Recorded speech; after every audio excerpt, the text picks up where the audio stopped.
So good in this, Colin. Thanks, love. Thank you. Okay. Congratulations, my God. And I have to tell you, I love watching a badass, brooding Colin Farrell. Wait till I change it.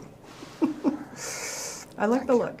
How much fun did you have making this, Colin? I had lots of fun making it. I had lots of fun in Albuquerque in the summer and beautiful sunsets every day and with a great bunch of actors. And I love Craig Gillespie and I loved the story. And I was a big fan of the original.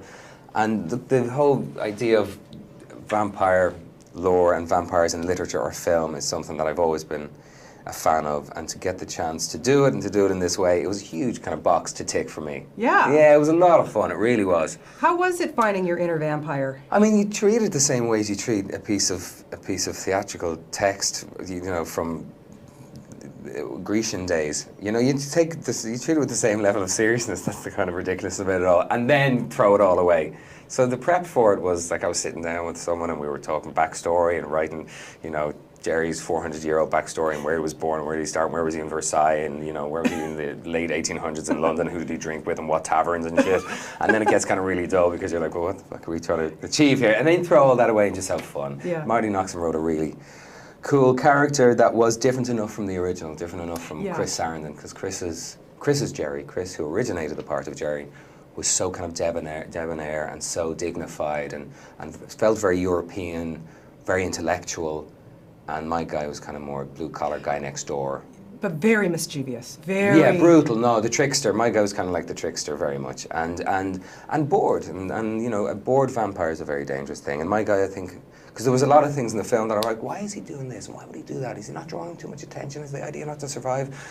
And it kind of came around, because you have to rationalize things, of course, that are certainly justified behaviors, is that he was quite bored. Yeah. You know, and the level of omnipotence that he felt within him, his ego wasn't human either.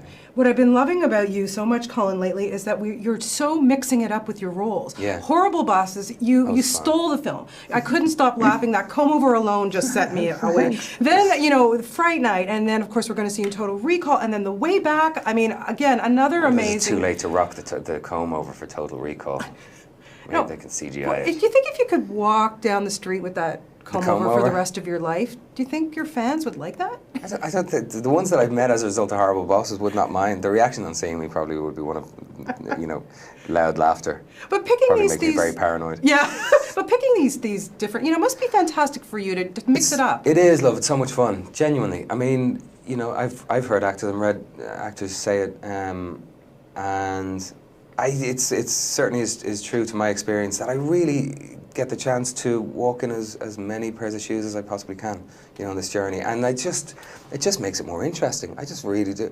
You know, there are certain things I've repeated myself in, and there's something that I might do next year that's very like something that I did 2.5 years ago, but it's enough not unlike it for me to still find new things in it. I know that, but I'm very kind of clinical minded when it comes to, am I going to feel.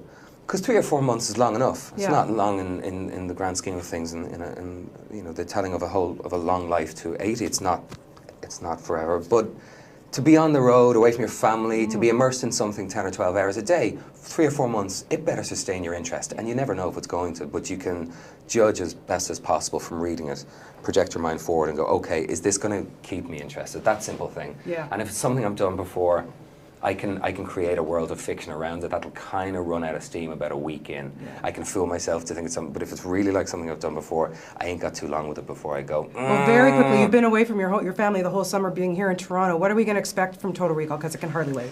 What are we going to expect? An incredibly complete world that's like nothing I've ever seen on film.